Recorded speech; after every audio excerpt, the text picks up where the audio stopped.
UP PCS 2025 का paper अभी संपन्न हुआ प्रथम पाली का, तो किस तरीके से पेपर का क्या लेवल था? लेवल ठीक है, पिछले साल से तो थोड़ा ठीक रहा है, मॉडरेट है, बैलेंस पेपर है और सारे सेक्शन ठीक रहे हैं। सारे सेशन ठीक रहे हैं। बैलेंस है। तो इस बार के पेपर में क्या खासियत थी पिछली बार की अपेक्षा? देखिए, पिछले बार थोड़ा टफ कर दिया था पेपर। कुछ सेक्शन क्रोनोलॉजी जैसे फॉर एग्जांपल के लिए अगर एक्सरसाइज पूछा था जो आर्म्ड फोर्सेस का ये सब का, तो उस बार डेट पूछा था। पहली बार था, हम लोग इतने समय से दे रहे हैं, पहली बार डेट पूछ लिया था।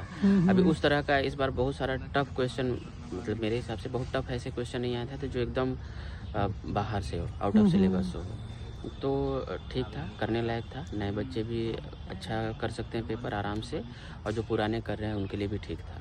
तो कितना कट ऑफ जा सकती है लगभग, क्या संभावना है कट ऑफ? मुझे लग रहा है कि 90 to 92, 90 to 92 के बीच में। अच्छा। लगभग यही, +-2 कर लीजिए, 90 +-2।